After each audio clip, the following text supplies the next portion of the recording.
Effect of insertion of dielectric on different physical quantity से होगा। क्या क्या बोल रहे हो? Effect of insertion of dielectric topic लिखा है इसमें। डाइलेक्ट्रिक को हम लोग इंसर्ट किए थे।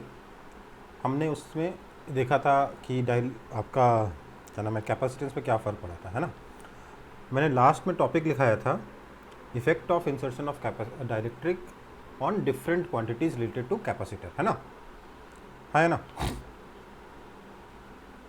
है ना। ये सर। तो इसमें दो केसेस है बेटा। केस वन क्या है? आइसोलेटेड कैपेसिटर का है।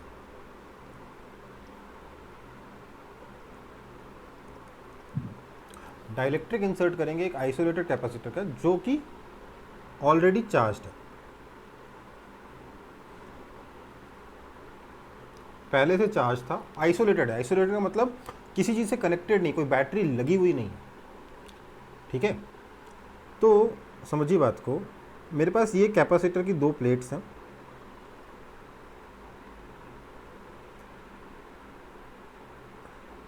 लेट से इस प्लेट पे चार्ज कैपिटल क्यू है, इस प्लेट पे चार्ज माइनस कैपिटल क्यू है। ओके बेटा। फिर हमने क्या किया, यही कैपेसिटर है,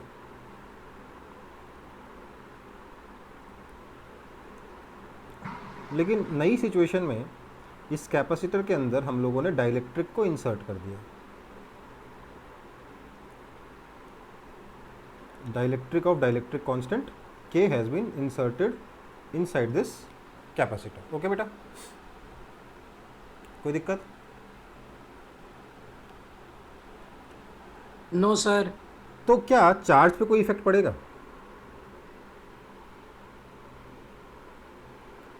क्या चार्ज नहीं सर। चार्ज पे कोई इफेक्ट नहीं पड़ेगा? क्यों? क्योंकि चार्ज का कहीं से कोई एक्सचेंज होने का ऑप्शन है ही नहीं। ये यहाँ पर ध्यान रखना है कि अगर आइसोलेटेड कैपेसिटर है तो उस केस में इनिशियल और फाइनल सिचुएशन में कॉमन क्या है? चार्ज है। कांस्टेंट क्या है? चार्ज है। ओके बेटा। सो मान लेते हैं इसका एरिया ए है, ये डिस्टेंस डी है, तो इसमें भी डिस्टेंस तो डी ही रहेगा क्योंकि और कुछ चेंज किया नहीं है, एरिया प्लेट एरिया ए ही रहेगा। तो इसमें क्या क्या चीज़ें चेंज होंगी ये हम देखते हैं। क्या मैं कह सकता हूँ कि यहाँ पर जो इनिशियल कैपेसिटेंस था C naught, that was equal to epsilon not A by D, है ना। और यहाँ पे जो नया कैपेसिटेंस आ जाएगा वो कितना होगा? के सी नॉट होगा कि नहीं होगा? Yes sir. यहाँ पर चार्ज Q था, Q और माइनस Q को Q लिखते हैं, तो यहाँ पे चार्ज कितना हो जाएगा? Q ही रहेगा। ये बहुत इंपॉर्टेंट है, ठीक है। कैपेसिटेंस K टाइम्स इंक्रीज हो गया, चार्ज पे कोई फर्क नहीं पड़ा। ओके बेटा। यहाँ पोटेंशियल डिफरेंस V नॉट कितना था? Q बाय सी नॉट, है ना, है ना। V कितना था? Q बाय सी होता है ना भाई। Yes sir. यहाँ पर नया पोटेंशियल डिफरेंस V कितना हो जाएगा? Q by K C naught, that is equal to V naught by K, right, है ना। यहाँ पर इलेक्ट्रिक फील्ड कितना था? तो सर इलेक्ट्रिक फील्ड तो यहाँ पे Q by A epsilon not था, ई नॉट। यहाँ पे नया इलेक्ट्रिक फील्ड क्या हो जाएगा? क्या ई नॉट बाय के हो जाएगा नया इलेक्ट्रिक फील्ड, हाँ या ना? बोलो, होगा कि नहीं? बोलो। Yes sir. यहाँ पर पोटेंशियल एनर्जी यू नॉट कितनी थी? कौन सा फॉर्मूला लगाना चाहिए? हाफ सी वी स्क्वायर या क्यू स्क्वायर बाय टू सी, कौन सा लगाना चाहिए? क्यों? क्योंकि दोनों केस में कॉमन क्या है? क्यू है, राइट। तो यहाँ पे नई पोटेंशियल एनर्जी यू कितनी हो जाएगी? क्या ये यू नॉट बाय के होगा, हाँ या ना? होगा ना।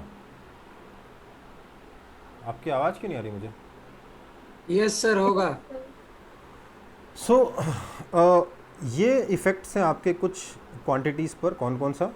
कैपेसिटेंस पर, चार्ज पर, पोटेंशियल डिफरेंस पर, इलेक्ट्रिक फील्ड पर और पोटेंशियल एनर्जी पर। ठीक है बेटा, ध्यान रखिएगा क्या फ़र्क पड़ा, कैपेसिटेंस के टाइम्स हुआ, चार्ज पर कोई इफेक्ट नहीं पड़ा, potential difference, electric field and potential energy सब कुछ 1/k टाइम्स हो गया। ओके बेटा।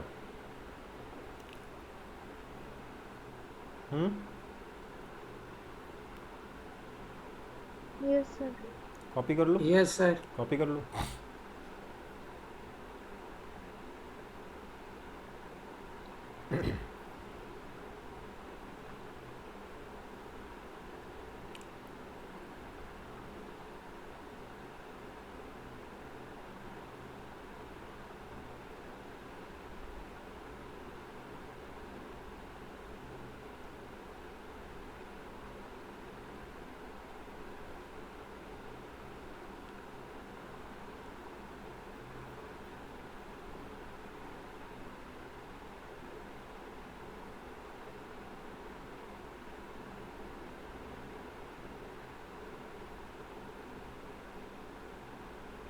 हो गया कॉपी?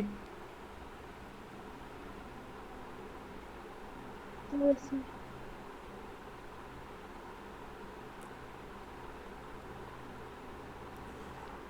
अब देखेंगे केस 2। हुआ नहीं था। नहीं हुआ था, करो।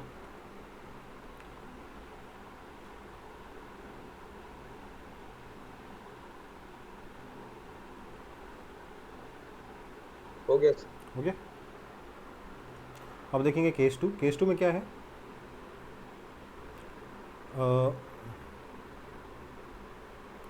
क्या बोल रहा था मैं, हाँ, कैपेसिटर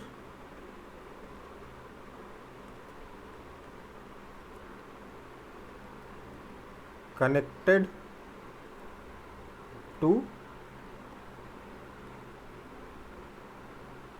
बैटरी। अगर वो कैपेसिटर बैटरी से कनेक्टेड है तो क्या होगा, जिसके ऊपर अंदर आपने डायलेक्ट्रिक डाला है, अगर वो कैपेसिटर बैटरी से कनेक्टेड है तो क्या फ़र्क पड़ेगा ये देखना। ठीक है बेटा। सो एक चीज़ समझो,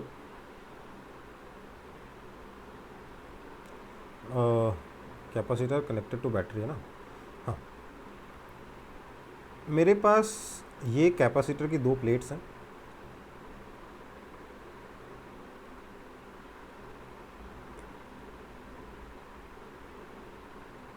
इसको हमने एक बैटरी से कनेक्ट कर रखा है।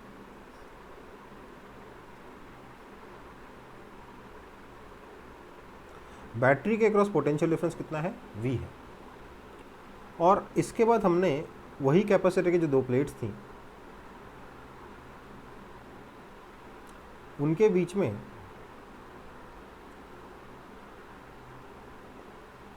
एक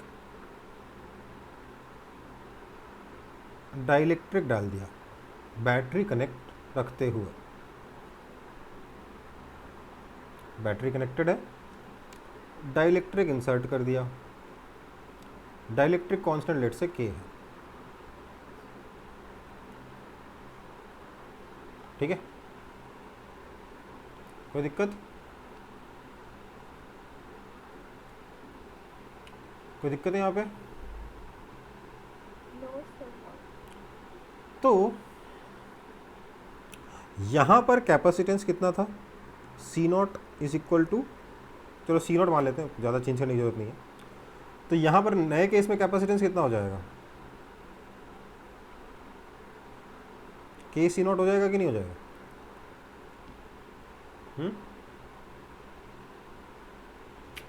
यहाँ कितना है, C0 कितना है, epsilon not A by D, और यहाँ कितना है, K epsilon not A by D, तो K टाइम्स मल्टीप्लाई हो गया C0।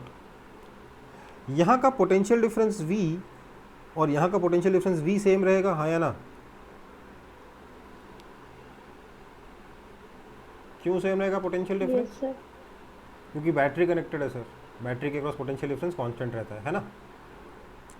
तो यहाँ का जो चार्ज Q0 था वो कितना था, C0V था, और यहाँ का जो नया चार्ज Q आ जाएगा वो कितना हो जाएगा, KC0V, that is equal to K times Q0 हो जाएगा, राइट? हाँ या ना, बोलो। Yes sir.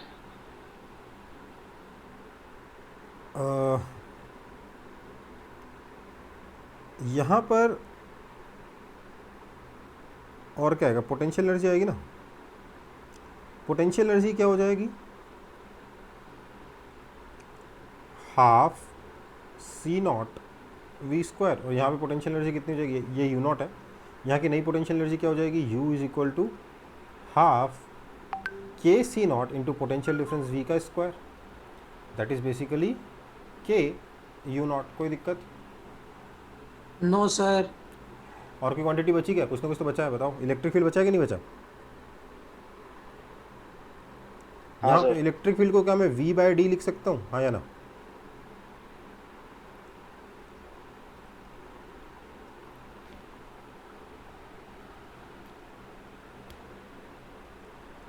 इलेक्ट्रिक फील्ड पे कोई फर्क नहीं पड़ेगा, क्यों? क्योंकि डिस्टेंस वही है, पोटेंशियल डिफरेंस वही है ना, राइट? Yes sir. कॉपी कर लो। देखो मैं करा रहा हूँ, लोगों को हर साल आसान लगता है, उसको खुद से करने जाते हैं, पता नहीं क्यों कंफ्यूज हो जाते हैं। सीधा सी बात है, मैं एक चीज़ आपको हमेशा सिखाया मैंने, अभी फिर से बता रहा हूँ कि यार हमेशा देखो दोनों केसेस में कॉमन क्या है, v कॉमन है ना। तो सारे फॉर्मूले देखे मैंने यहाँ पे v की टर्म्स में लिखे, लिखे कि नहीं लिखे? लिखे कि नहीं? Yes sir. और पिछले केस में क्या कॉमन था, q कॉमन था, तो सारे फॉर्मूले देखे मैंने q की टर्म्स में लिखे, लिखे कि नहीं लिखे?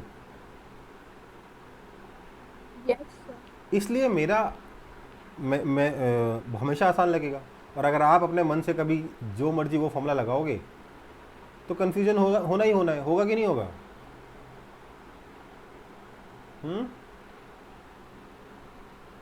तो कॉपी कर लो इसको जल्दी जल्दी।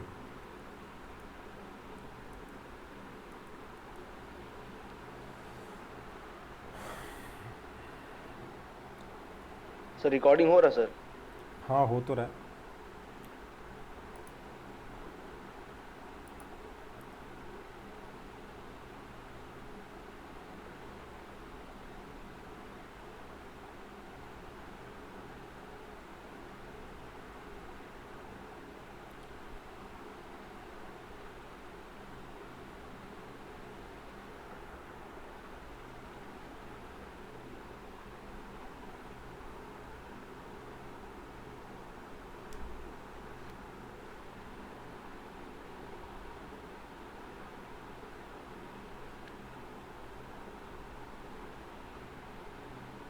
आगे बढ़े।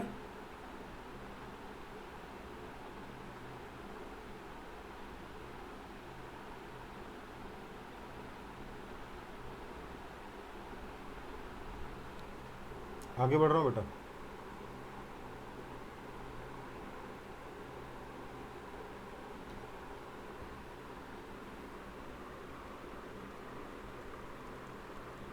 अगला है इफेक्ट ऑफ increasing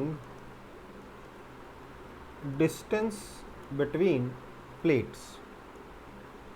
अगर प्लेट्स को मैं एक दूसरे से दूर दूर लेके जाऊँ, डिस्टेंस इंक्रीज करूँ, तो उसका डिफरेंट क्वांटिटीज़ पे क्या क्या फ़र्क पड़ेगा, क्या क्या इफेक्ट आएगा, ये देखते हैं। ठीक है,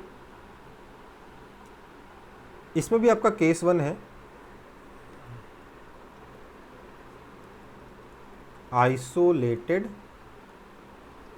कैपेसिटर। ठीक है, मान लेते हैं कि ये आपके कैपेसिटर की 2 प्लेट्स हैं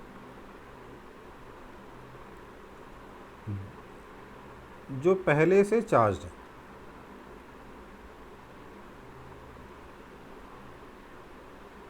इधर Q इधर minus Q। Plate area A है, डिस्टेंस D है। तो मुझे पहले ये बताइए कि विच quantity will remain constant in isolated capacitor, बताइए तो। Charge will remain constant. तो सबसे पहला पॉइंट नोट डालने वाला है क्या है कि चार्ज इज कांस्टेंट। तो क्योंकि चार्ज कांस्टेंट है, मैं सारे के सारे फॉर्मूले चार्ज के टर्म्स में लिखूंगा, है ना। मैं यहाँ पे लिखूंगा, सबसे पहले कैपेसिटेंस लिख लेता हूँ। कैपेसिटेंस में चार्ज का कोई लेना देना है नहीं, ना चार्ज से के ऊपर डिपेंड करता है कैपेसिटेंस, ना ही पोटेंशियल डिफरेंस पे डिपेंड करता है, राइट। बट हाँ कैपेसिटेंस होता सर। कितना है, epsilon not a by D. Therefore अगर डी इंक्रीज होगा तो कैपेसिटेंस डिक्रीज होगा। कोई दिक्कत इसमें, कोई दिक्कत है? ओके मुझे बताइए इलेक्ट्रिक फील्ड में क्या फ़र्क पड़ेगा? किसकी टर्म्स में लिखोगे ये इलेक्ट्रिक फील्ड? चार्ज की टर्म्स में लिखोगे ना?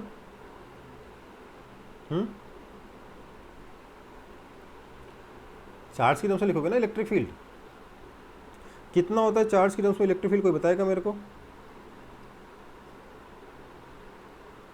ये होता है कि नहीं? तो सिग्मा बाय एप्सिलॉन नॉट।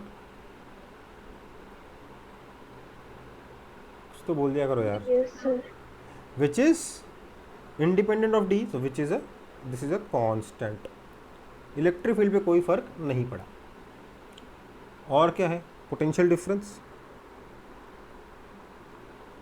अब देखो यहाँ पर आपके पास ऑप्शन है, क्योंकि आपका इलेक्ट्रिक फील्ड भी कांस्टेंट है, चार्ज भी कांस्टेंट है, आप पोटेंशियल डिफरेंस को चार्ज की टर्म्स में लिख सकते हो, चाहे तो इलेक्ट्रिक फील्ड की टर्म्स में लिख सकते हो, ठीक है। तो आप इसको या तो लिख सकते हो Q बाय सी, है ना, या फिर आप लिख सकते हो V is equal to E into D, right, है ना। देयरफॉर या तो डायरेक्टली बोलो if D increases V increases, right, कर सकते हो कि नहीं कर सकते हो? Yes, sir. और क्या बोल सकते हो? If D increases this means C decreases, this means V increases। ये रास्ता भी तो है ना, यहाँ से इस फॉर्मूले से इस रास्ते से आएगा, इस फॉर्मूले से इस रास्ते से आएगा, है ना।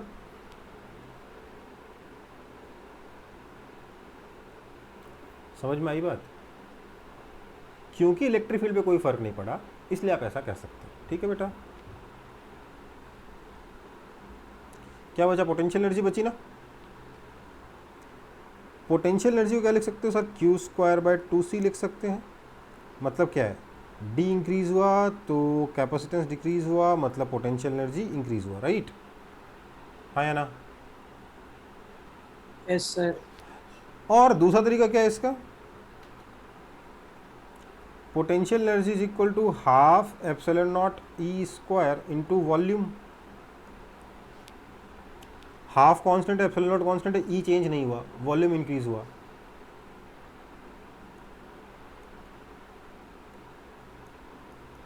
ठीक है,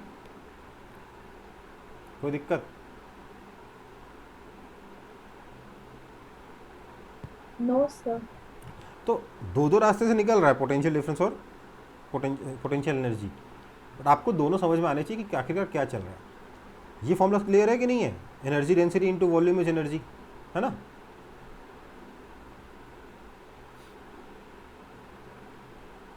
क्योंकि इलेक्ट्रिक फील्ड कांस्टेंट हो गया, मैंने आगे वाले दोनों फॉर्मूले इलेक्ट्रिक फील्ड के टर्म्स में भी मैं लिख सकता हूँ, है ना।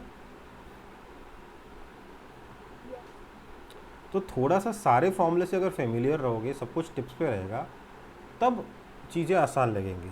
ओके, कॉपी कर लो, जल्दी जल्दी आगे बढ़ना है।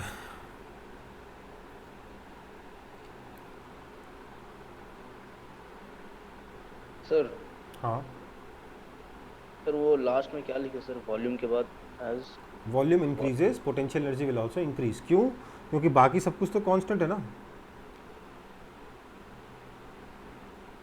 इलेक्ट्रिक फील्ड कांस्टेंट है, मतलब एनर्जी डेंसिटी कांस्टेंट है। हो गया सर। मतलब कि if D increases this means volume increases, this means potential energy increases। okay,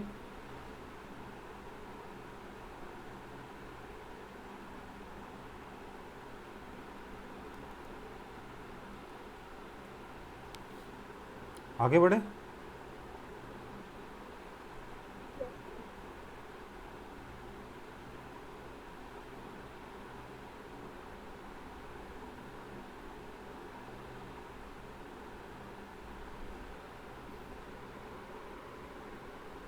sir हाँ बेटा, सर वो आपका C equal to epsilon A by D कैसा है सर?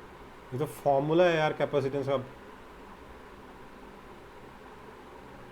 इसको भूल जाओगे तो फिर चैप्टर पढ़ने का फ़ायदा ही नहीं है।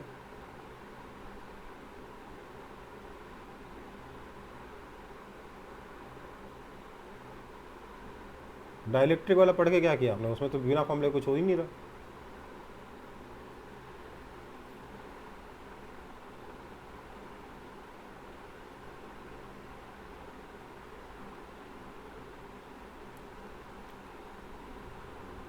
पुराना रिवाइज भी करा करो, सिर्फ क्लास करने से कुछ नहीं होता, पढ़ा भी करो पुराना वाला।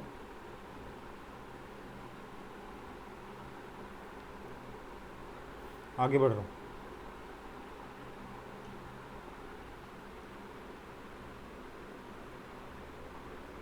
मतलब सबसे बेसिक फॉर्मूला है इस चैप्टर का, वो उसको इग्नोर नहीं कर सकते आप।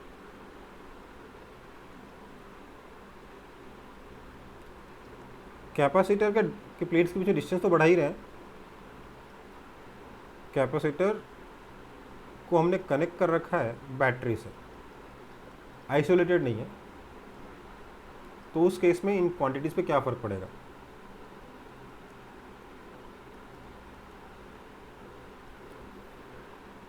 ये कैपेसिटर की प्लेट्स हुई, इनको हमने बैटरी से ऐसे कनेक्ट कर रखा है,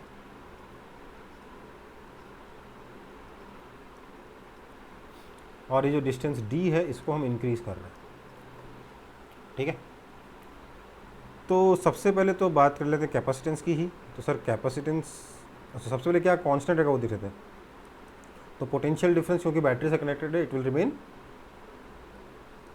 कांस्टेंट। ओके बेटा, अब पोटेंशियल डिफरेंस कांस्टेंट है तो मतलब क्या हुआ?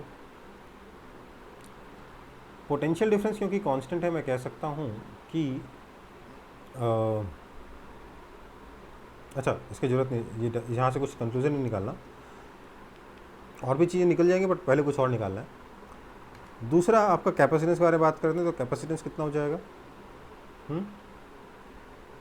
Epsilon not A by D। Now as D increases, capacitance decreases. Okay,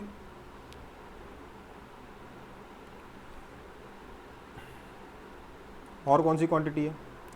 sir electric field एक क्वांटिटी है बहुत बेसिक। तो इलेक्ट्रिक फील्ड को मैं क्या लिख सकता हूँ? सर इलेक्ट्रिक फील्ड को लिख सकता हूँ मैं V by D. V constant है क्योंकि इसलिए V के टर्म्स में लिखा। Now as D increases, electric field will also decrease, है ना? हाँ या ना?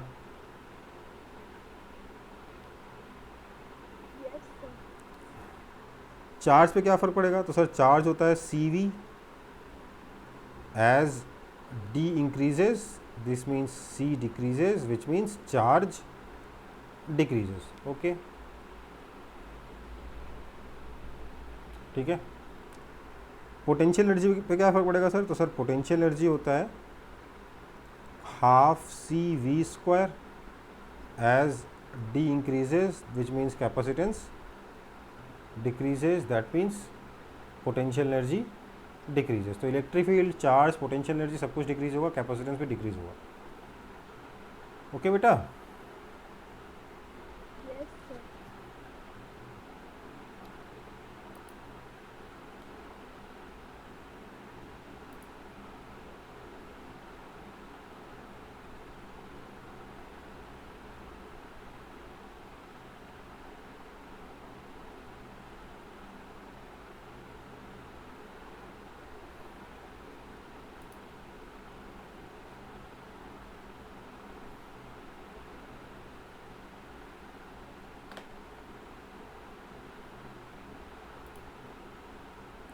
कोई दिक्कत है तो बता दो।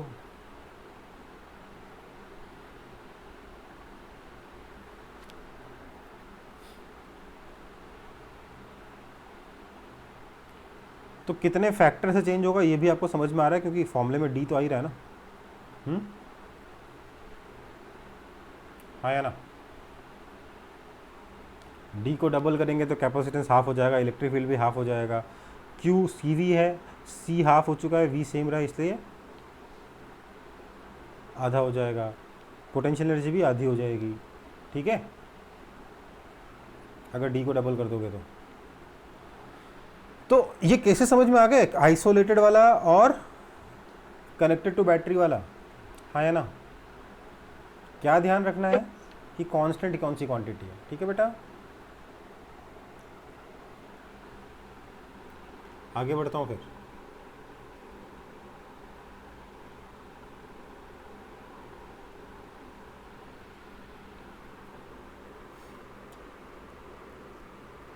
मल्टीपल डाइलेक्ट्रिक्स इन कैपेसिटर। अगर एक कैपेसिटर में मैं मल्टीपल डाइलेक्ट्रिक्स डाल दूं तो क्या होगा, ठीक है, सीधी सी बात है। इसका मतलब क्या है पहले तो समझते हैं। इसका मतलब है, लेट्स से ये हमारे पास एक कैपेसिटर है जिसके अंदर हम लोगों ने दो डाइलेक्ट्रिक डाल दिया कुछ इस तरीके से,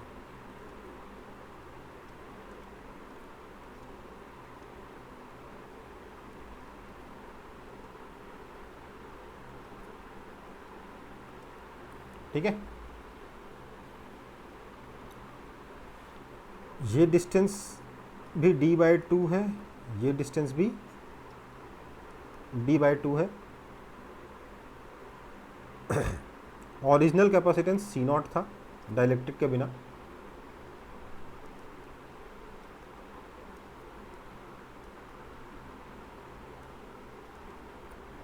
प्लेट एरिया मान लो A है,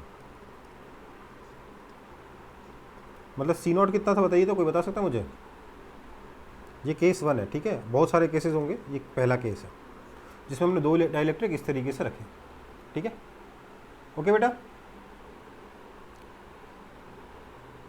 तो मुझे बताइए कि यहाँ पर C0 होगा कितना। सर ये तो सिंपल है ना, एप्सिलॉन नॉट A/d है, ओके, बट C0 गिवन है तो इसका यूज़ कर लेंगे, ठीक है बेटा, कोई दिक्कत, मतलब ही नहीं। यहाँ चार्ज Q, यहाँ चार्ज -Q, तो कोई मुझे बताएगा यहाँ पर इलेक्ट्रिक फील्ड E1 कितना होगा और यहाँ का इलेक्ट्रिक फील्ड E2 कितना होगा।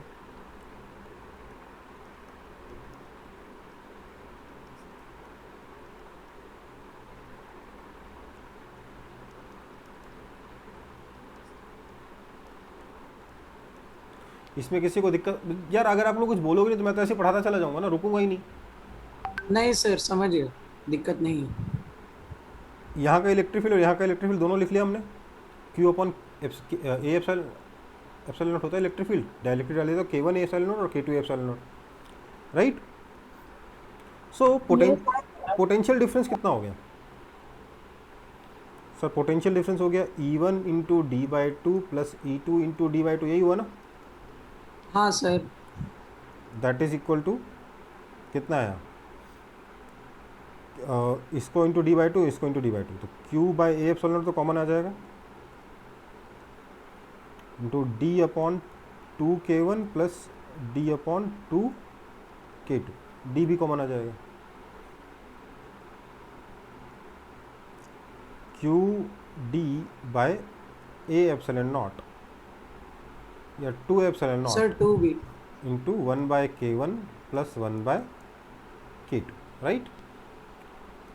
इसका मतलब आपका जो कैपेसिटेंस होता है दैट इज Q/V, वो कितना हो जाएगा, Q/V निकालोगे तो क्या आ जाएगा, 2 epsilon not A upon D times 1/K1 plus 1/K2। समझ में आई बात,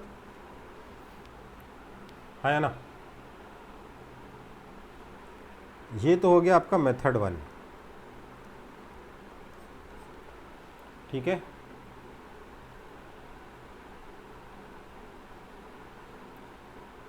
कोई दिक्कत,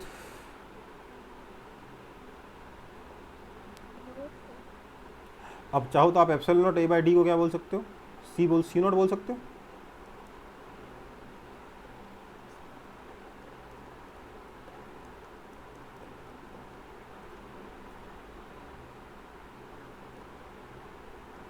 है ना, यस सर। कॉपी कर लो, फिर मेथड 2 करेंगे इसी का।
कॉपी हो गया।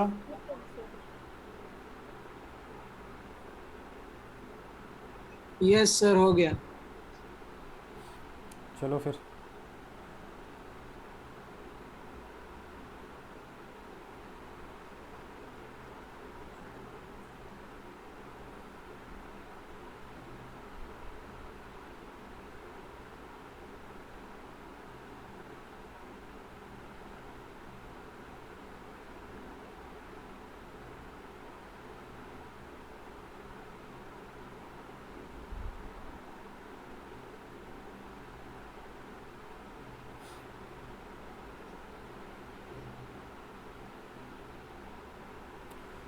यहाँ पर क्या है, इसका ओरिजिनल कैपेसिटेंस कितना है, epsilon not A by D, यही था ना ओरिजिनल कैपेसिटेंस इस सिस्टम का, हाँ या ना।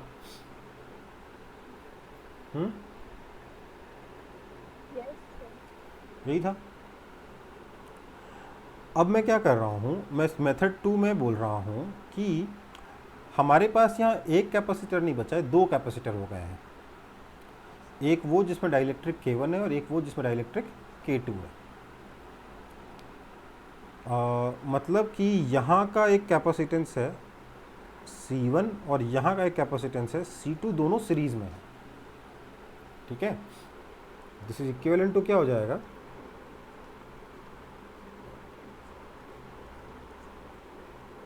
C1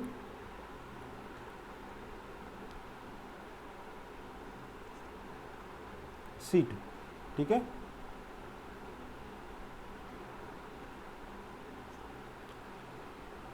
कोई दिक्कत?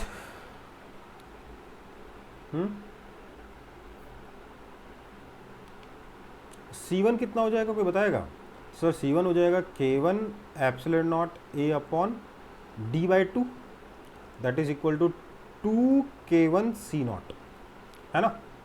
Yes sir. और C2 कितना हो जाएगा, सिमिलरली 2K2 C नॉट, होगा कि नहीं होगा? होगा सर। ठीक है, ओके। सो क्योंकि दोनों सीरीज में, मैं क्या बोल सकता हूँ, देयर फॉर 1/C कितना हो जाएगा, 1/C1 plus 1/C2, that is equal to 1/2 C not, तो 2 C नॉट आ गया है ना, 2 C नॉट तो इधर आ गया, into 1/K1 plus 1/K2, right, है ना। This implies capacitance is equal to 2K1 K2 C not upon K1 plus K2, ये आपका कैपेसिटेंस आ गया। देख लीजिए वही आंसर है कि नहीं, पिछले वाला।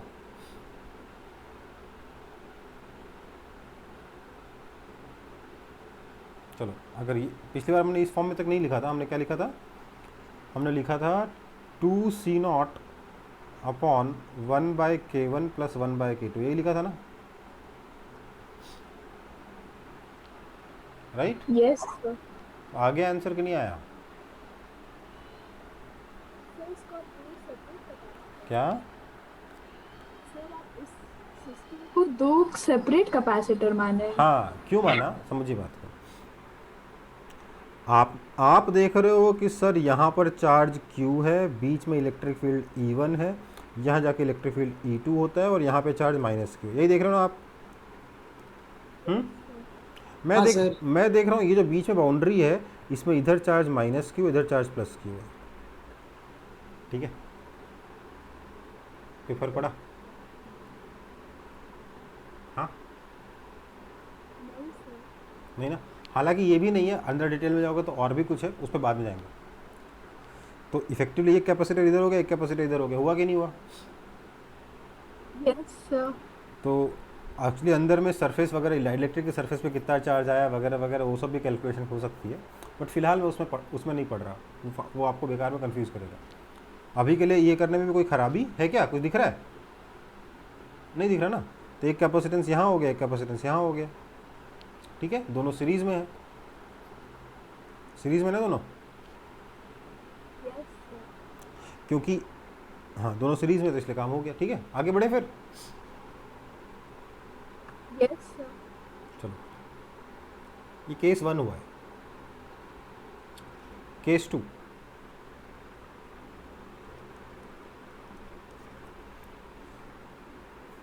हमारे पास ये एक प्लेट है कैपेसिटर की, ये दूसरी प्लेट है कैपेसिटर की, और बीच में डाइलेक्ट्रिक इसको कुछ ऐसे डिवाइड करता है, इधर K1 इधर K2, ये डिस्टेंस D, ये एरिया A/2, ये वाला एरिया भी A/2। ओके, समझ में आई बात? कोई दिक्कत? मुझे बताइए, इस केस में यहाँ का पोटेंशियल डिफरेंस V होगा और यहाँ का पोटेंशियल डिफरेंस भी V ही होगा ना? कोई उपाय है क्या? क्योंकि इस पूरी प्लेट का पोटेंशियल सेम है, इस पूरी प्लेट का पोटेंशियल सेम है ना? मतलब आप यहाँ पे पोटेंशियल डिफरेंस निकालो, चाहे यहाँ पे पोटेंशियल डिफरेंस निकालो, दोनों पोटेंशियल डिफरेंस V ही होगा ना? हाँ या ना? बोलो। लेकिन डाइलेक्ट्रिक डिफरेंट है तो इलेक्ट्रिक फील्ड तो डिफरेंट हो सकता है, होना चाहिए तो था, फिर इलेक्ट्रिक। सुनो, होना चाहिए था, पर मजबूरी किस चीज़ की है? पोटेंशियल डिफरेंस सेम होने की ना, क्योंकि मेटल तो एक ही पोटेंशियल होता है। वो तो थ्योरी का पार्ट है, वो वहाँ तो थ्योरी वायलेट कर दे रही है। यहाँ आपकी गट्स फीलिंग है और वहाँ पे थ्योरी वायलेट कर रही है। आप किसके साथ जाओगे? जहाँ थ्योरी वायलेट हो रही, तो आपको आपकी जो गट फीलिंग है उसमें क्या गलती है सोचेंगे हम थोड़ी देर में, है ना? कोई ना कोई गलती होगी गट फीलिंग में, है ना? तो मैंने ये बोला कि E1 is equal to E2 is equal to V/D है। कोई दिक्कत इसमें? इसको मैंने E बोल दिया लेट से, दोनों तरफ इलेक्ट्रिक फील्ड सेम है, कोई दिक्कत? अब इलेक्ट्रिक फील्ड होगा कितना? E1 होगा कितना? सर E1 हो जाएगा σ1 बाय K1 एप्सिलॉन नॉट, और E2 हो जाएगा σ2 बाय K2 एप्सिलॉन नॉट। होगा कि नहीं होगा? बेसिकली यहाँ का सिग्मा और यहाँ का सिग्मा अलग अलग होगा। समझ में आई बात?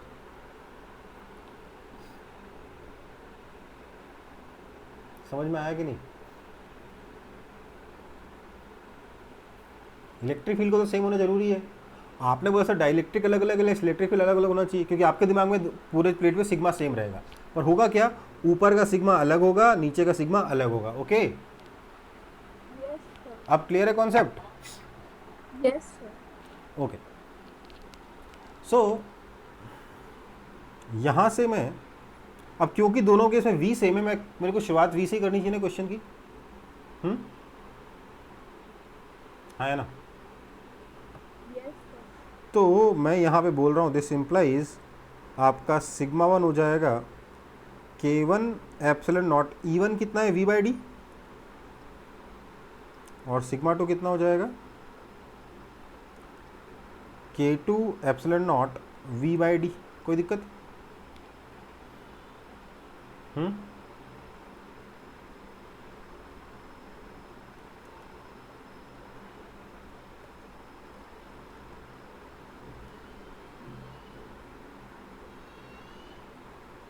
अच्छा ए नहीं, एक की जगह क्या आएगा?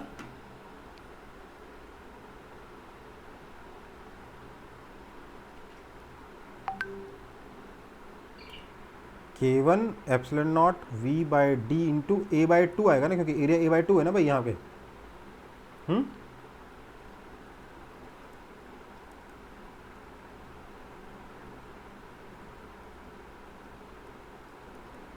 कोई दिक्कत? बेसिकली यहाँ पर चार्ज Q1 आया है, यहाँ पर चार्ज Q2 आया है, कोई दिक्कत है तो बता दो। इसका मतलब यहाँ चार्ज कितना आएगा? -Q1, यहाँ चार्ज कितना आएगा? -Q2, right? कोई दिक्कत है तो बता दो इसमें। No sir. So therefore total charge Q कितना हो जाएगा एक प्लेट पे? Q1 प्लस Q2 होगा, that is equal to epsilon not A by D by 2D into V into K1 plus K2, right? ये तो अपन कैलकुलेशन कर सकते हैं यहाँ से और यहाँ से, हाँ या ना? Yes, sir. This means capacitance is equal to Q by V is equal to K1 plus K2 epsilon naught A by 2D, that is equal to K1 plus K2 by 2 times C naught। कोई दिक्कत?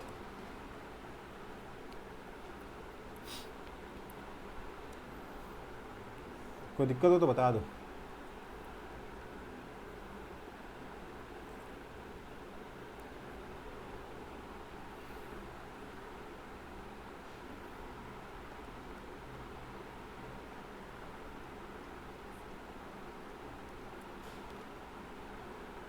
ठीक है बेटा?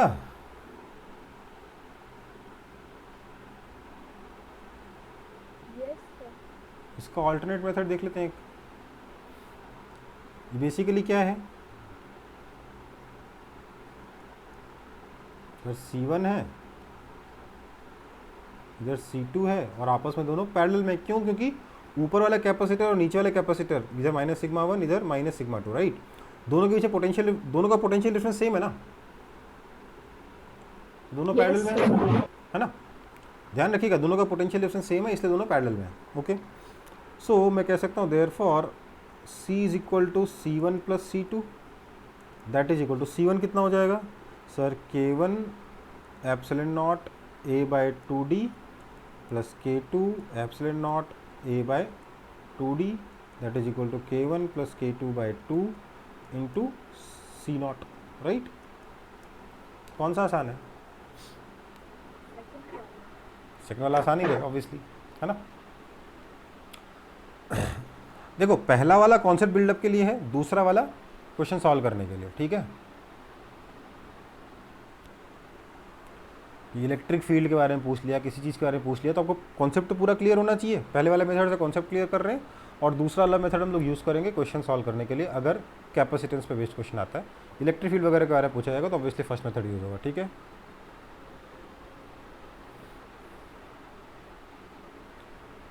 Clear है कि नहीं clear है? Yes, sir. Clear है? आगे बढ़ें?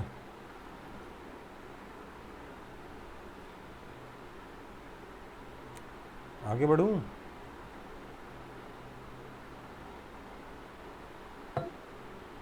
Yes, sir. चलो फिर।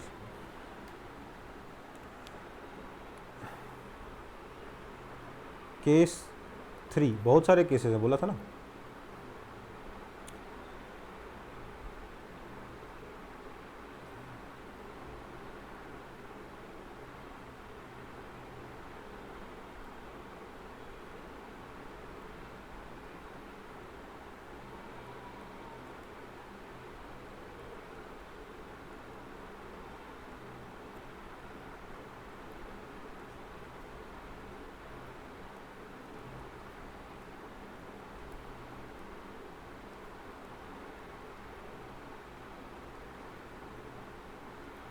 निकालेंगे इसका equivalent capacitance.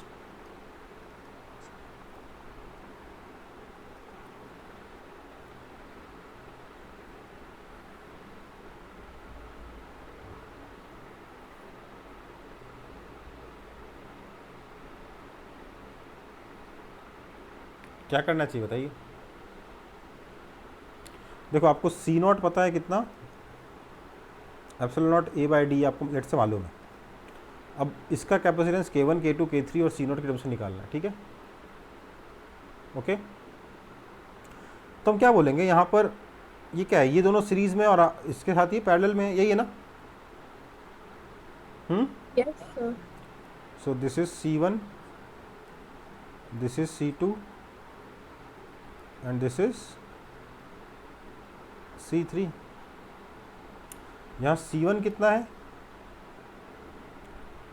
K1 epsilon not A by two upon D by two, ये बाई टू कैंसिल हो गया, that is equal to K1 C not. Similarly C2 कितना है, K2 C नॉट, और C3 कितना है 2K3 C not, right. Sorry उल्टा हो गया क्या, K3 by two C, K3 C not by two होगा ना।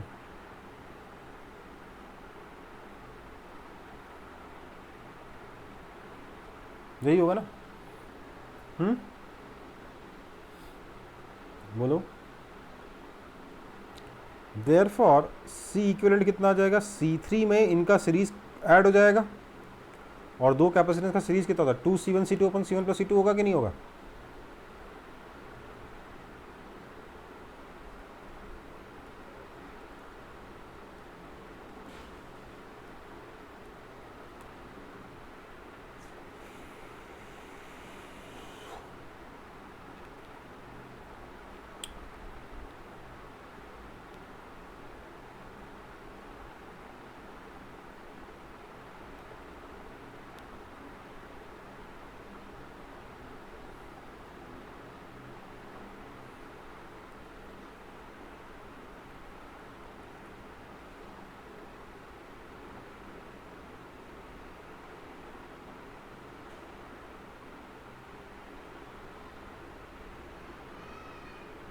टू नहीं आएगा ना, आप वही तो कह रहा हूँ।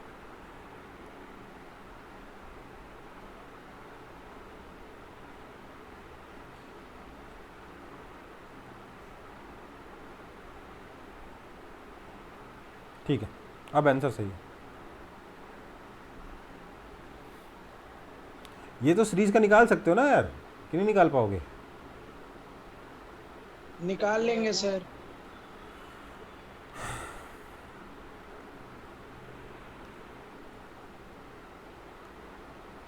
जल्दी जल्दी कॉपी करो, आगे बढ़ेंगे।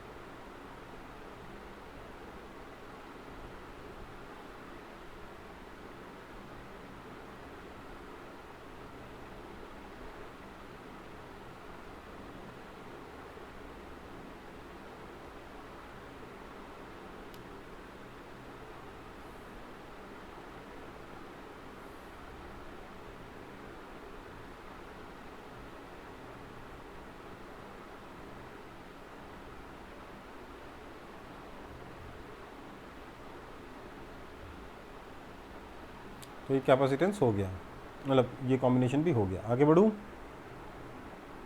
Yes, sir.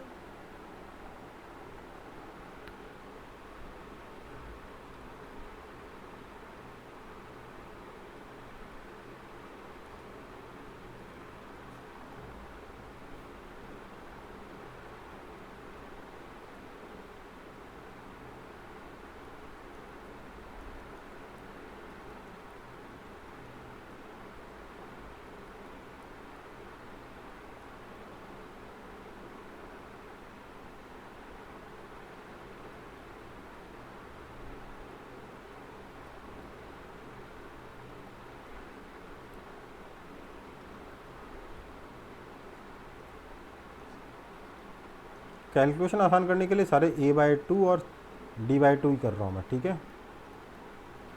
नहीं तो ऑब्वियसली क्वेश्चन में D/2 की जगह कोई और फैक्टर भी हो सकता है, राइट।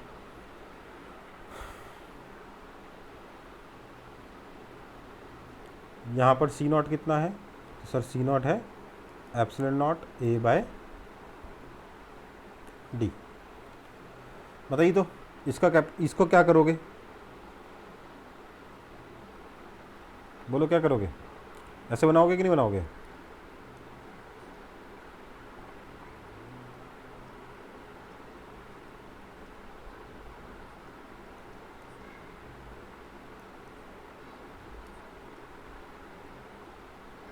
ये बनाओगे कि नहीं बनाओगे? सर सी नॉट ही आएगा इसका इक्विवेलेंट। क्या? नहीं, सी नॉट मैंने C0 ही ये सी नॉट मैंने माना है, सी नॉट में आंसर निकालूंगा। अभी सॉल्यूशन शुरू किया। आंसर क्या आंसर सर। आंसर? ये नहीं भाई, इसको इस सी नॉट के टर्म्स में आंसर दूंगा मैं। ठीक है, ये ठीक है कि गड़बड़ है? बोलो।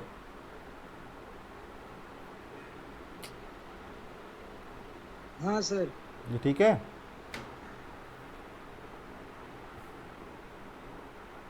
ये बेटा गलत है।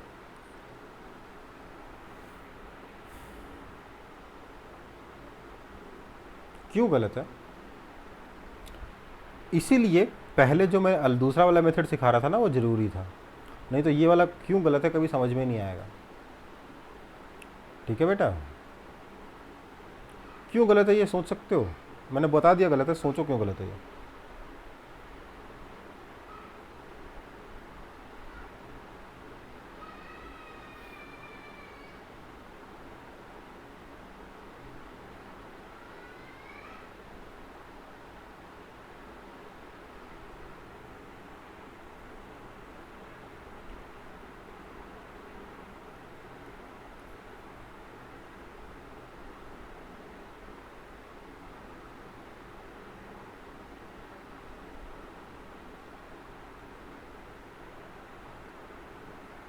सर पिछले बार जैसा ही डायग्राम नहीं बनेगा इसमें।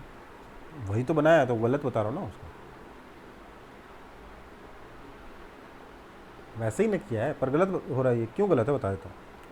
क्योंकि K2 और K3 के बीच में पोटेंशियल डिफरेंस सेम नहीं है। हाँ, if C2 is equal to C3 that means V2 is equal to V3, है ना? Sorry, C2 is parallel to C3, C2 is equal to C3 नहीं। If C2 is parallel to C3 मतलब क्या? दोनों के पास पोटेंशियल डिफरेंस सेम होना चाहिए, है ना? पहली चीज समझ में आई कि नहीं आई ये? यस। इसका मतलब क्योंकि दोनों के बीच का विड्थ d/2 ही है, इसका मतलब E2 और E3 भी बराबर होना पड़ेगा।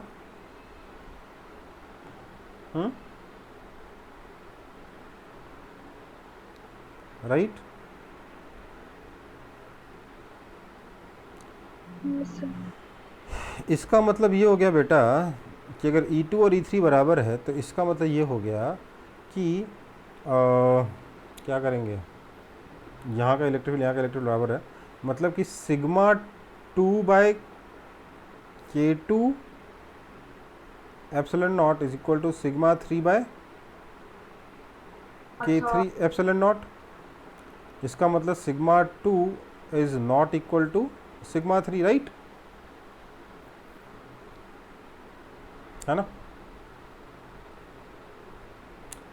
मतलब ये है कि यहाँ पे मान लेते हैं, यहाँ पे सिग्मा 2 था तो यहाँ माइनस सिग्मा 2 था, यहाँ माइनस सिग्मा 2 था, यहाँ पर सिग्मा 2 था, यहाँ similarly sigma 3 minus sigma 3, sigma 3 minus sigma 3, यही था ना कहानी, है ना? बोलो।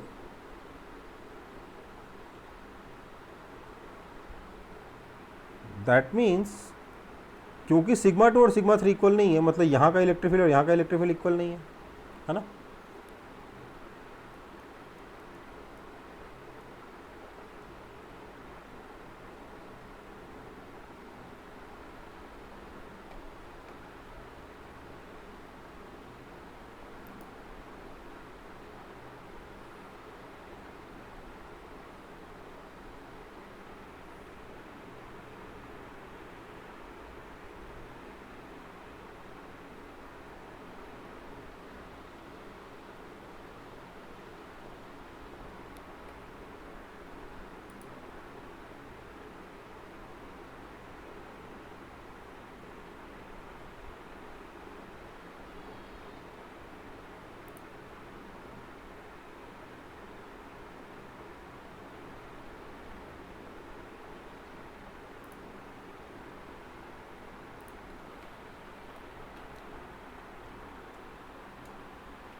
सब लोग हो कि चले गए?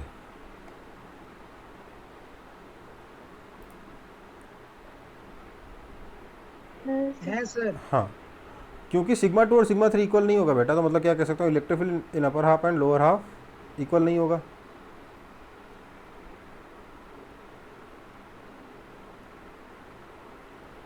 है ना? समझ में आई बात? दैट मीन्स यहाँ का पोटेंशियल डिफरेंस, यहाँ का पोटेंशियल और यहाँ का पोटेंशियल सेम नहीं होगा।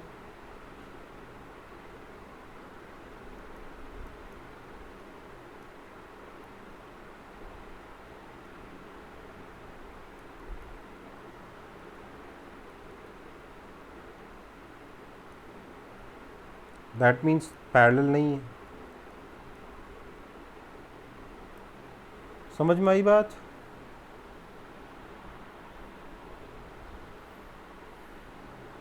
तो C2 और C3 पैरेलल है ही नहीं बेटा, चाहे जो कर लो। क्यों पैरेलल नहीं है? क्योंकि यार अगर इधर का इलेक्ट्रिक फील्ड सेम है, मतलब यहाँ का सिग्मा और यहाँ का सिग्मा सेम है, मतलब यहाँ का सिग्मा और यहाँ का सिग्मा सेम है। अगर यहाँ का सिग्मा सेम है तो यहाँ का सिग्मा भी सेम होगा, और यहाँ का सिग्मा सेम है तो यहाँ का इलेक्ट्रिक फील्ड और यहाँ का इलेक्ट्रिक फील्ड अलग हो जाएगा, यहाँ का पोटेंशियल डिफरेंस अलग हो जाएगा, मतलब सीरीज में पैरेलल में है ही नहीं। ओके बेटा, एक्सप्लेनेशन आप इधर से भी शुरू कर सकते हो, इधर से भी शुरू कर सकते हो, एक ही बात है। ठीक है, कॉन्ट्राडिक्शन आ जा रहा है ना, अगर पैरेलल में है तो पैरेलल में नहीं है, राइट? तो मतलब पैरेलल में नहीं है। सो तो करें क्या इस क्वेश्चन का? ये कॉपी कर लिया तो मैं मिटा दूं, उसको दोबारा से सॉल्व करूं।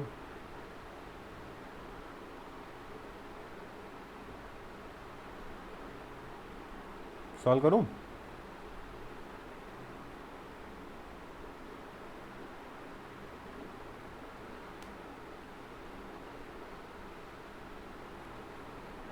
हाँ सर।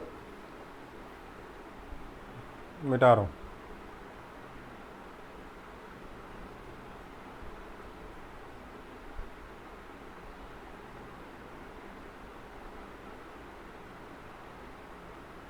तो अब करें क्या? सर ये C2 C3 पैरेलल में नहीं, तो इस क्वेश्चन को सॉल्व कैसे करें, अप्रोच कैसे करें? फंस गए ना? तो सीधी सी बात है, इसको सॉल्व करने का तरीका क्या होगा?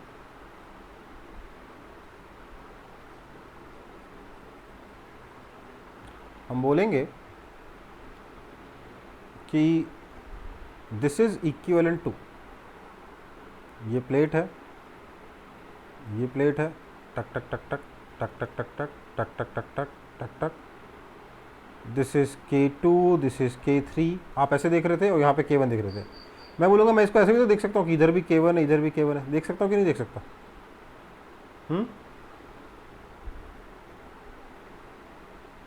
देख सकता हूँ कि नहीं? हाँ सर। Yes sir.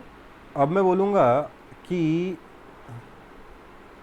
क्योंकि ये पूरा C1 लिया था मैंने, तो ये हो जाएगा C1/2, ये हो जाएगा C1/2, राइट?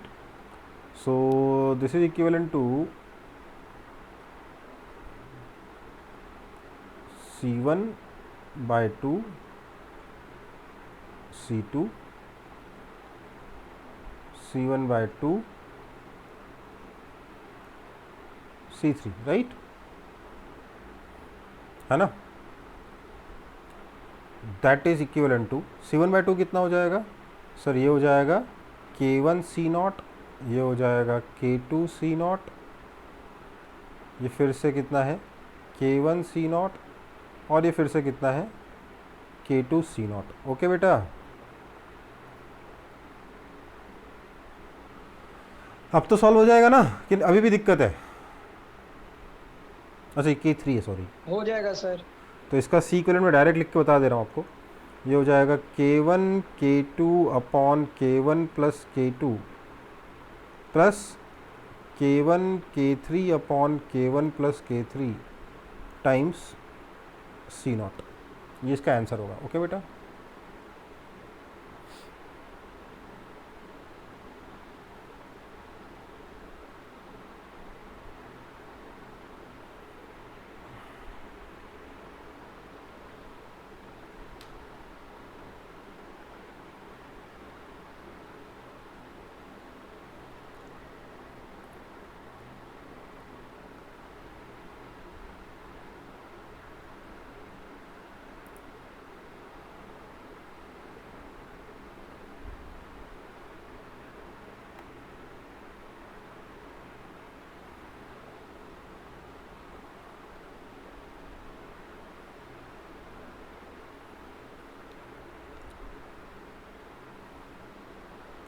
देखो भाई, हमने डायरेक्टली इन दोनों को पैरेलल हम क्यों नहीं कह पाए, क्योंकि यहाँ का और यहाँ का पोटेंशियल तो सेम होगा, इसमें कोई शक वाली बात है क्या? नहीं है ना। यहाँ का पोटेंशियल और यहाँ का पोटेंशियल सेम होगा ना, हाँ या ना बोलो। Yes, sir. क्यों होगा? Metal है sir. क्योंकि मेटल है। बट यहाँ का पोटेंशियल और यहाँ का पोटेंशियल सेम होना कोई ज़रूरी नहीं है, कोई मेटल नहीं है, ठीक है बेटा।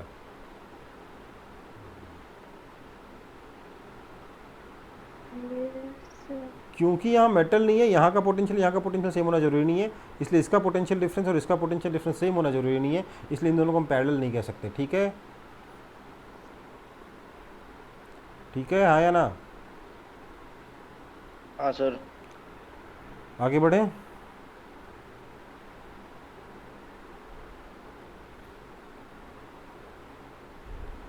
आगे बढ़े। Yes, sir. केस सर एक बार 5 पीछे जाइए सर। पहले बोला करो no.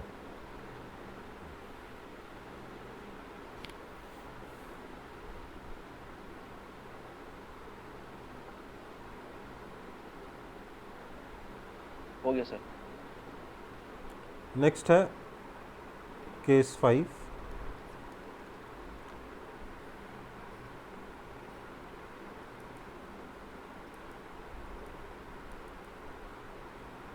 K1, K2, K3, K4, A/2, A/2, D/2, D/2। बताइए यहाँ पर C नॉट कितना है? यहाँ पे C नॉट की वैल्यू मैंने बता दी है, epsilon not A/2, okay sorry A/D।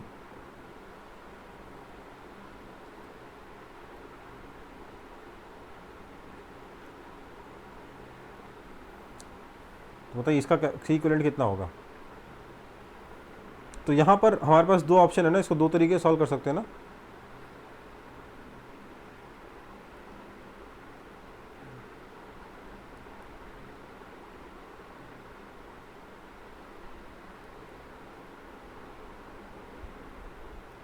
C1, C2, C3, C4 और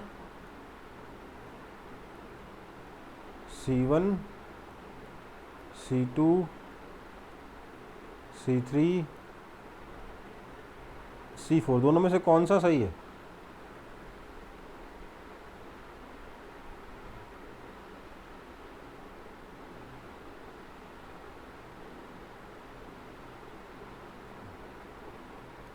Second वाला. The second वाला. हम्म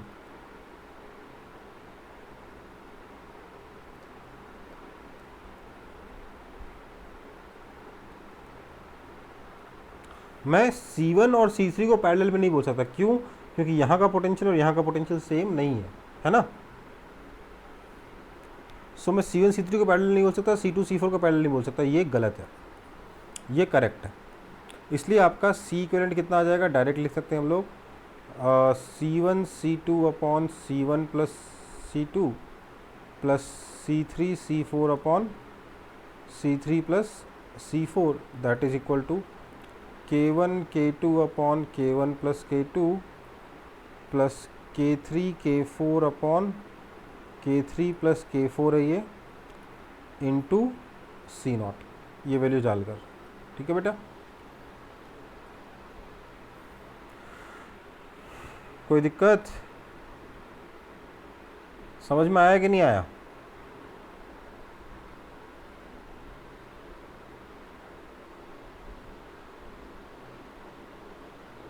अब देखो बुक्स में भी ना, ये वाला तो जनरली गलत नहीं करते हैं बुक्स में भी, मतलब 50-50 चांस हो जाता है ना इसमें, पर कई बुक्स में ये वाला गलत दे रखा है। इसको जैसे मैंने पहले बताया ना गलत वाला मेथड, उसी से सॉल्व करके छोड़ देते हैं इस बुक को, इस क्वेश्चन को कई बुक्स में। तो उसको देख के कंफ्यूज नहीं होना, आपको पता होना चाहिए सच्चाई क्या है, ठीक है बेटा। जो मैंने बताया वो लॉजिकल है कि नहीं है, समझ में आ रहा है कि नहीं है?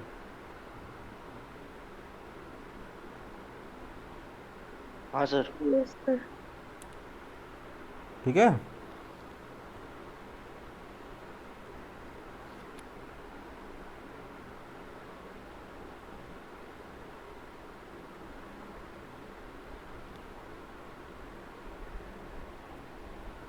सर आगे बढ़ाइए सर।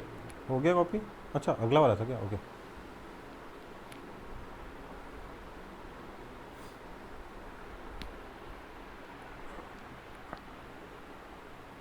हो गया सर।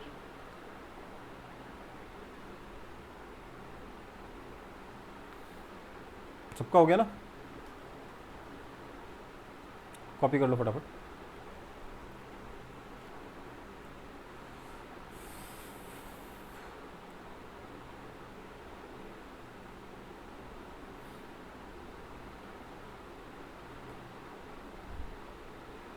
हो गया सर। हो गया? चलो फिर। तो डाइलेक्ट्रिक के ऊपर सो डाइलेक्ट्रिक डालने से क्या इफेक्ट पड़ रहा है, इक्विवेलेंट कैपेसिटेंस कैसे निकालेंगे, पोटेंशियल डिफरेंस पे क्या फ़र्क पड़ेगा, एनर्जी पे क्या फ़र्क पड़ेगा, ये सब चीज़ें हमने सॉल्व कर ली है ना। इलेक्ट्रिक फील्ड पे Yes, क्या sir. फ़र्क पड़ेगा, ये सब कुछ हमने सॉल्व कर लिया, राइट। अब देखते हैं अगला topic, force on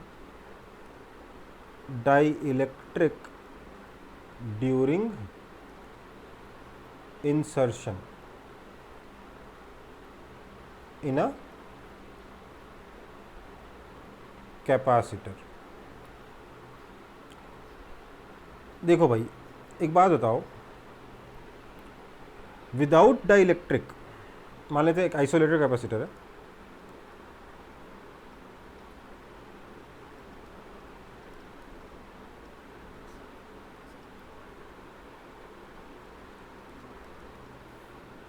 let's say isolated capacitor है, ठीक है बेटा।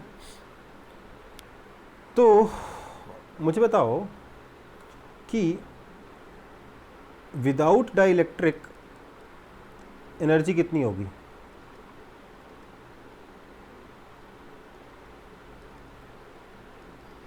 कितना हो जाएगा? Q²/2C0 होगा, हाँ या ना, है ना? बोल दिया करो यार, गजब हो। और डाइलेक्ट्रिक के साथ पोटेंशियल एनर्जी कितनी हो जाएगी?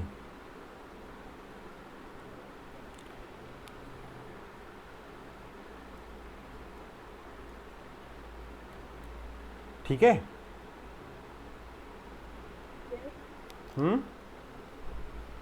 Yes sir. तो क्लियरली क्या मैं कह सकता हूं कि U is less than U0?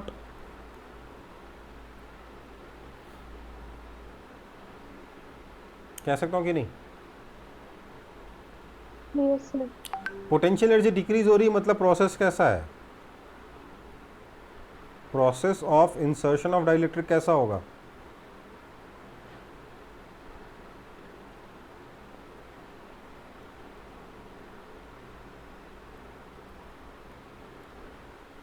क्या कहते हैं इसका टर्म, क्या होता है? केमिस्ट्री में बहुत यूज़ करते होगे आप, जो अपने आप हो जाता है, क्या कहते हैं उसको? याद आया? है ना? Yes, sir. क्योंकि पोटेंशियल एनर्जी घट रही है, मतलब अपने आप हो रहा है। डाइलेक्ट्रिक अंदर जाने से खुशियां बढ़ रही हैं, दुख घट रहे हैं, राइट राइट। यार पोटेंशियल एनर्जी दुख दर्द का मेजर है ना भाई। पोटेंशियल एनर्जी अगर डिक्रीज हो रही मतलब कि डाइलेक्ट्रिक खुशी से अंदर जा रहा है। Yes sir. अब मतलब डाइलेक्ट्रिक को आपका जो कैपेसिटर है अंदर सक कर ले रहा है, राइट, है ना। सवाल ये उठता है कि क्यों? क्योंकि सर एक कैपेसिटर में जो जब चार्ज है इसके ऊपर, तो इलेक्ट्रिक फील्ड तो ऐसे है ना, इलेक्ट्रिक फील्ड तो हॉरिजॉन्टल डायरेक्शन में ही है। फिर डाइलेक्ट्रिक जब मैंने यहाँ रखा तो डाइलेक्ट्रिक को इसने ऑटोमेटिकली सक क्यों कर लिया सर, अंदर क्यों खींच लिया, बताइए। क्योंकि कोई वर्टिकल डायरेक्शन में तो फोर्स है ही नहीं ना, मतलब वर्टिकल बोल रहा हूँ, इस डायग्राम में वर्टिकल दिख रहा है, बट कोई भी इलेक्ट्रिक फील्ड अंदर की तरफ तो है ही नहीं, है क्या?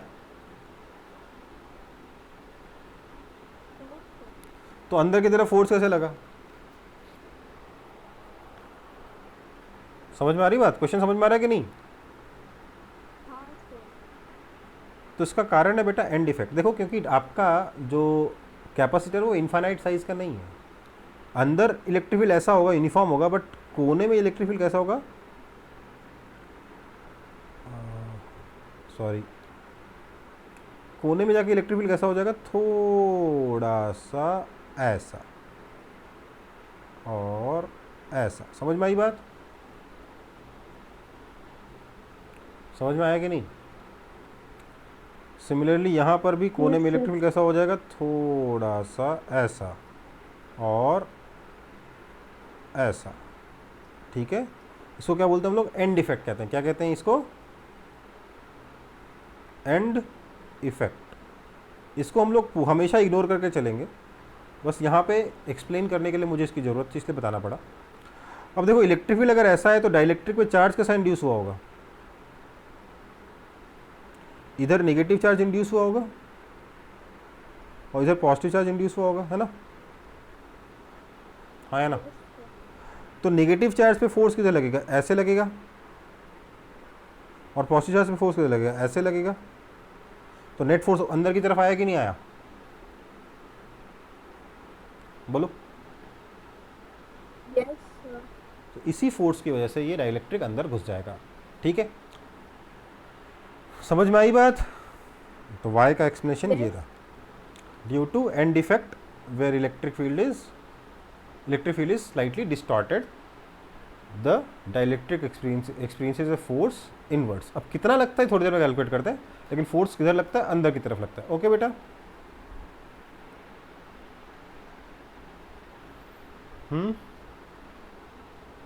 Yes sir. तो बढ़ूँ आगे?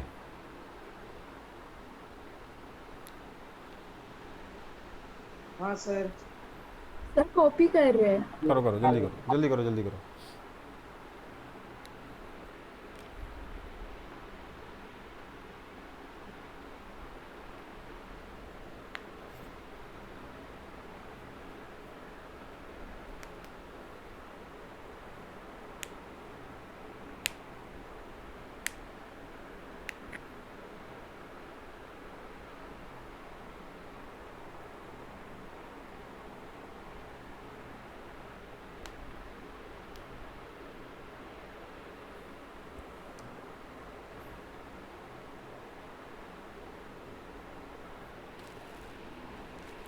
तो ये डाइलेक्ट्रिक अंदर सक होगा, ऑटोमेटिकली अंदर चला जाएगा।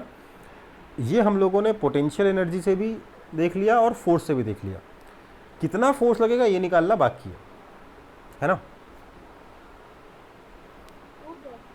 अब देखो बात को समझो, इलेक्ट्रिक फील्ड कितना डिस्टॉर्ट होगा, कैसे होगा, इसकी थ्योरी हमको पता है क्या?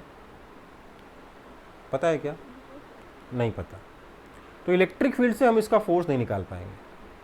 तो हम फोर्स कैसे निकालें? इनडायरेक्ट मेथड होगा, एनर्जी से निकालेंगे फोर्स। ठीक है, सो कैलकुलेटिंग फोर्स, केस 1 ही चल रहा है, आइसोलेटेड कैपेसिटर ही चल रहा है। अब हम इसमें फोर्स कैलकुलेट करेंगे। चलो, कैलकुलेटिंग फोर्स।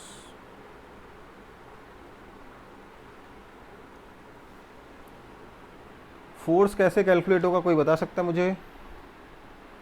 Any idea? देखो भैया मैं बताता हूँ आपको। ये आपका कैपेसिटर की एक प्लेट है, ये आपके कैपेसिटर की दूसरी प्लेट है। लेट से आपका जो डाइलेक्ट्रिक है वो यहाँ तक अंदर घुस चुका है।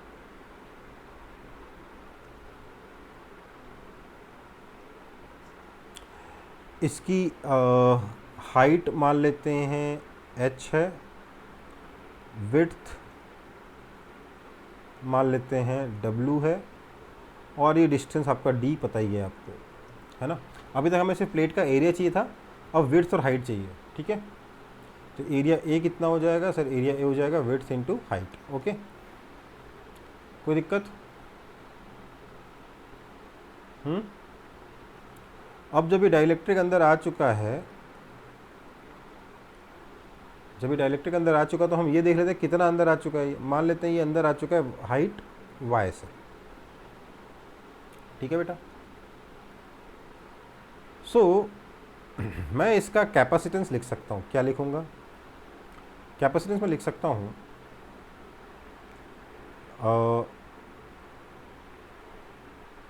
के एप्सिलॉन नॉट, एरिया यहाँ पे कितना हो जाएगा वाई डब्ल्यू, के epsilon not A by D plus epsilon naught H minus Y W by D. समझ में आया कैसे हुआ ये वाला और ये वाला? W और D इक्वल नहीं है? W और D बेटा विड्थ है W, आपका प्लेट है ना, ये प्लेट तो ऐसा होगा ना बेटा।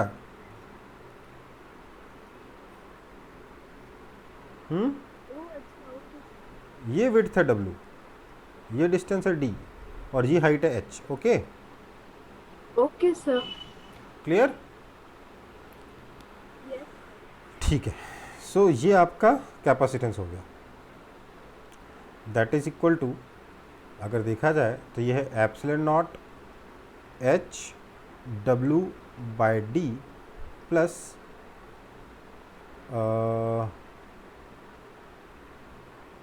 के minus one epsilon naught W by D times Y, right है ना? ये है ना कैपेसिटेंस। रीअरेंज कर लिया टर्म को, तो मैं यहाँ पर एक D C by D Y निकाल लेता हूँ। के माइनस वन, मैं ये निकाल रहा हूँ क्योंकि मुझे आगे जाके जरूरत पड़ने वाली है। के minus one epsilon naught W by D. Okay बेटा,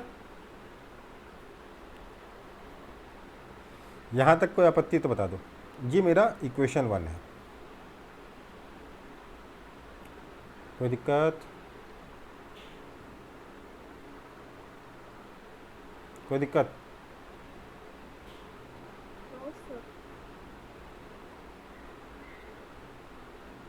ये हम लोग कैसे करते हैं, मैं ऑलरेडी आता है, दो पैरेलल, एक ये वाला और एक ये वाला, दोनों को पैरेलल करके जोड़ दिया है ना।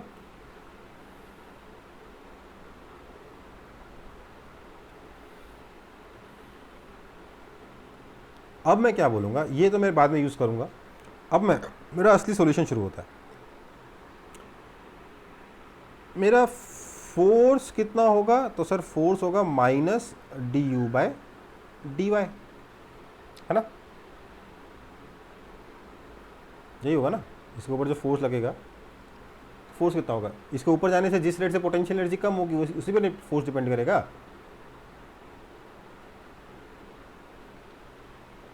क्या? Yes, sir.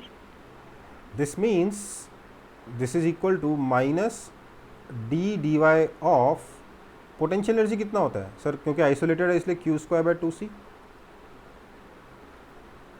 That is equal to minus Q square by 2 into D D Y of 1 by C, right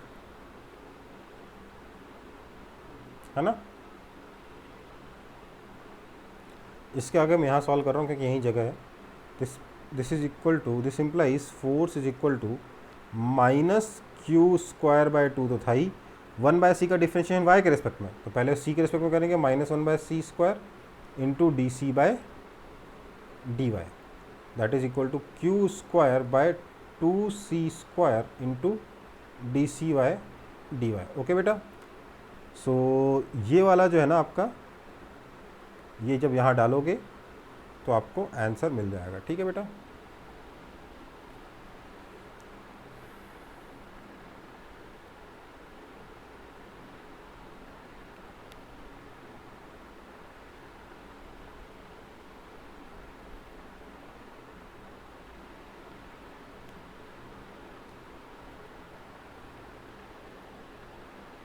ठीक है या नहीं है? ठीक,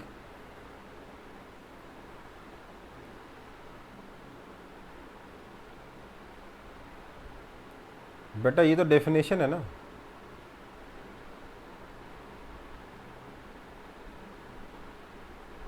हाँ sir. D W is equal to minus D U होता है। आप पूछ रहे हो कि सर फोर्स हमको ऐसे कैसे मिल गया, तो D W minus D U होता है। This implies F D Y is equal to minus D U हो गया, मतलब एफ कितना हो गया, minus D U by D Y आया कि नहीं आया, आ गया। तो इसको मिटा दे रहा हूँ क्योंकि यहाँ फालतू कन्फ्यूजन होगा।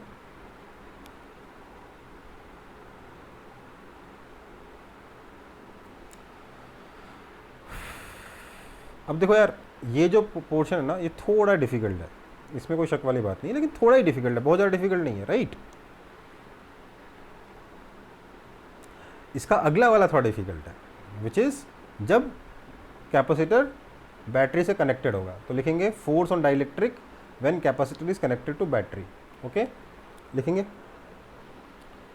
Force on dielectric when capacitor is connected to battery.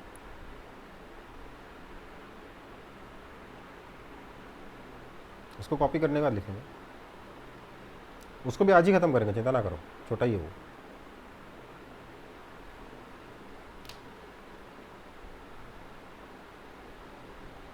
Sir class कब तक चलेगा सर? 8 बजे तक, 7 मिनट और है। Okay sir. हेडिंग क्या बोले सर? अब इसको कॉपी कर लिया। केस 2 है वो, केस 1 चल रहा था ना, case 2 capacitor connected to battery, case 2 capacitor connected to battery.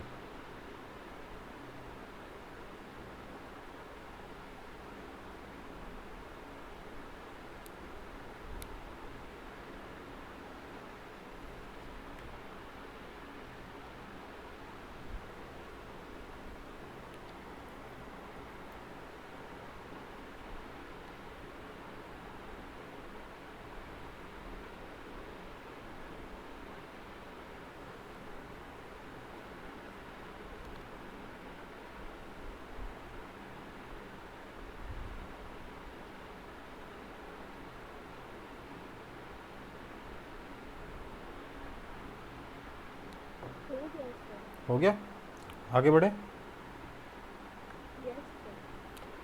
चलो, तो देखो ये अपना पोटेंशियल एनर्जी हो गया है ना, सॉरी वो फोर्स हो गया, राइट। अगला केस 2 क्या है, कैपेसिटर कनेक्टेड टू बैटरी। ठीक है, अगर कैपेसिटर बैटरी से कनेक्टेड है तो उसमें मैं सेम प्रोसेस लगाऊंगा, पोटेंशियल एनर्जी लिख दूंगा हाफ सी वी स्क्वायर, लिखूंगा कि नहीं लिखूंगा, है ना, लिखूंगा कि नहीं, बोलो। यस फिर मैं लिखूंगा force is equal to minus D U by D Y, that is equal to 1/2 V square minus half V square D C bye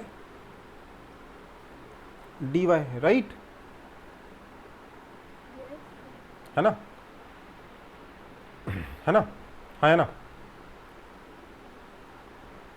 तो मेरा ये वाला आंसर देखो, ये भी क्या है, V square by 2 and half V square into D C by D Y तो है, ये माइनस साइन का फर्क पड़ गया, राइट। यस मतलब कि अंदर नहीं घुस पाएगा और बाहर की तरफ फोर्स लगेगा कैपेसिटर डाइलेक्ट्रिक के ऊपर, है ना, हाँ या ना। नहीं, ये गलत है। ये क्यों गलत है, क्योंकि यार आप इक्वेशन ये थोड़ा ना, इक्वेशन क्या है, इक्वेशन ये है कि D W sorry internal is equal to minus D U, ये है ना इक्वेशन, हाँ है ना, ये है ना इक्वेशन। यार वर्क एनर्जी थ्योरम भूल जाओगे तो कुछ नहीं चलेगा जीवन में। ये तो पोटेंशियल एनर्जी की डेफिनेशन है भाई। Yes sir. Internal conservative force जो वर्क करता है वो minus change in potential energy होता है ना, यही डेफिनेशन है ना पोटेंशियल एनर्जी की। अब ऐसी चीज़ें भूलोगे तो यार मतलब फिर क्या बताऊँ मैं। पोटेंशियल एनर्जी की डेफिनेशन ही ये है। क्या है पोटेंशियल एनर्जी की definition? D U is equal to minus D W internal, कौन सा वाला? तो कंजर्वेटिव वाला। याद है कि भूल गए? याद है सर। बट यहाँ पर जो पोटेंशियल एनर्जी है ना बेटा, इसमें एक चीज़ का प्रॉब्लम और है। आपने ये तो लिख दिया, ये लिखते हुए आपने इस इक्वेशन को ध्यान में रखा, आप एक चीज़ भूल गए कि इसमें सिर्फ इंटरनल फोर्स है ना। ओहो, मिट गया यार, वापस कर रहा हूँ, पूरा मिट ही गया, गलत बटन दब गया। क्या बोला मैंने बोला u is equal to half C V square. This implies, लोग लिख देते हैं force is equal to minus D U by D Y, that is equal to half V square D C by D Y, या minus half V square D C by D Y. मतलब कि बोल देते हैं force जो है repulsive होगा, मतलब उसको बाहर फेंक देगा। पर इसमें एक गलती क्या है बेटा? गलती ये है कि what about work done by battery?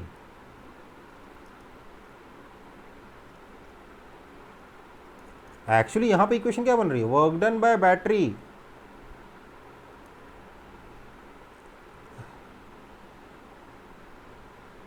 Plus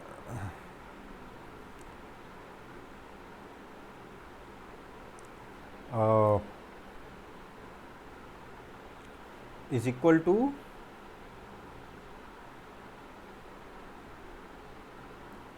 work done on dielectric plus change in potential energy ही होगा ना? नहीं, ये गलत हो गया। ये दो एक ही चीज़ दो बार आ गई। कैसे लिखें इस चीज़ को? हाफ सी वी स्क्वायर है ना। सो यहाँ पर क्या लिखा जा सकता है? एक सेकंड बेटा, अगर मैं सीधे फोर्स को ऐसे लिख देता हूँ तो मतलब मैं मान रहा हूँ कि सिर्फ इंटरनल फोर्स ने वर्क किया, राइट? है ना?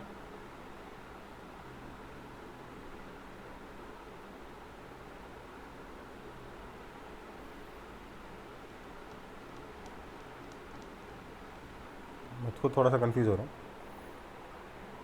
चलो एग्जैक्टली मैं नेक्स्ट क्लास में बता दूँगा। थोड़ा सा मेरे को मतलब सही से फ्रेम नहीं कर पा रहा हूँ। I have the concept but time भी खत्म हो रहा है, मैं फ्रेम नहीं कर पा रहा हूँ। खत्म करता हूँ इस टॉपिक को, नेक्स्ट क्लास में एक बार एक्सप्लेन कर दूंगा। So what about work done में बैटरी को लोग इग्नोर कर देते हैं और ये लिख देते हैं, इसकी वजह से आंसर नेगेटिव आता है। और इसलिए ज़्यादातर बुक्स में इवन मतलब बोलना नहीं चाहिए बट इवन जो बेस्ट टीचर्स हैं ना इंडिया के, मतलब इवन इन मतलब जो कोटा में जो टीचर्स बैठे हैं, जो बहुत 20-20 साल 25-25 साल से पढ़ा रहे हैं, बहुत रेस्पेक्टेड टीचर्स हैं जिनके वीडियोज़ आप लोग शायद ऑनलाइन देखते होंगे, इवन दे डू दिस। और आपको बेवकूफ़ मतलब आप वो थोड़ा कंफ्यूज हो जाते हैं तो यहाँ पे प्लस प्लस कर देते हैं, ठीक है? और बोल देते हो गया काम, मतलब ये प्लस माइनस लिखते ही नहीं है और बोलते देखो आ गया answer. This is wrong, okay, this is wrong. करना क्या होगा? वर्क डन में बैटरी को कंसीडर करके फिर से इक्वेशन लिखें। कैसे लिखेंगे नेक्स्ट क्लास में देख लूँगा। बट अदरवाइज तरीका क्या है भैया? फोर्स तो depends on electric field. Electric field पे डिपेंड करेगा ना फोर्स, है ना? है ना? Yes sir. Which is same whether battery is there और नॉट। मतलब इलेक्ट्रिक फील्ड का स्ट्रक्चर तो सेम होगा ना, शेप तो सेम होगा ना।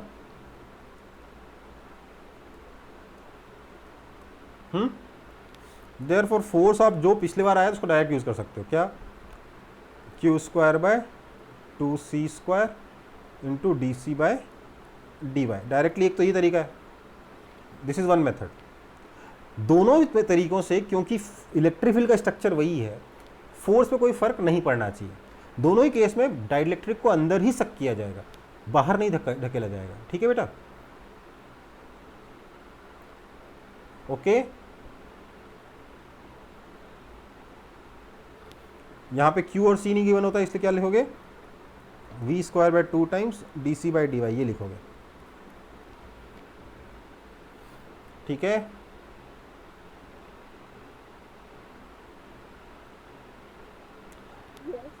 और अगर आपको पूरा आंसर चाहिए तो उसमें बैटरी का वर्क डन कंसीडर करना पड़ेगा, तब जाके इस मेथड से आएगा, नहीं तो ये वाला मेथड हमेशा आपको नेगेटिव आंसर दे देगा, ठीक है। समझ में आई बात? अगर वर्क डन और बैटरी को इग्नोर करोगे तो ऐसे बहुत सारे क्वेश्चन फंसते हैं। यहाँ पे मैं पता नहीं, मतलब लिख लूँगा बट पता नहीं अभी लिख नहीं पा रहा हूँ, क्यों नहीं लिख पा रहा समझ नहीं आ रहा मुझे भी, ठीक है। मे भी मतलब थक गया हूँ सवेरे से, बहुत सारी क्लासेस ले ली हैं। कैसे लिख सकते हैं यार, battery is equal to change in potential energy. हाँ ये देखो, ये मान लो आपका कैपेसिटर है, ठीक है। इसको वर्क डन, बैटरी ने कुछ एनर्जी प्रोवाइड की बाय डूइंग वर्क, उसमें से कुछ एनर्जी इसने स्टोर कर ली डेल्टा यू, और कुछ इसने वर्क कर दिया, वर्क डन ऑन डाइलेक्ट्रिक। हाँ पहले जो लिख रहा था सही लिख रहा था, ठीक है, जो लिख रहा था वो सही लिख रहा था, work done on battery is equal to delta U plus work done on dielectric, okay. तब ये इक्वेशन लिखोगे तब आपका सही आंसर आएगा, ठीक है बेटा। Yes sir. सो उसमें वर्क डन में बैटरी कैलकुलेट करना पड़ेगा। अब वर्क डन में बैटरी मतलब डी डब्ल्यू बैटरी करना पड़ेगा, मतलब आपको डी क्यू इंटू वी करना पड़ेगा, एक ऐड करना पड़ेगा, ओके। तो उसमें क्या है, थोड़ा सा ज़्यादा मेहनत नहीं है, थोड़ी सी मेहनत है, पर नेक्स्ट क्लास में एक बार करके दिखा दूंगा, ठीक है। कोई दिक्कत?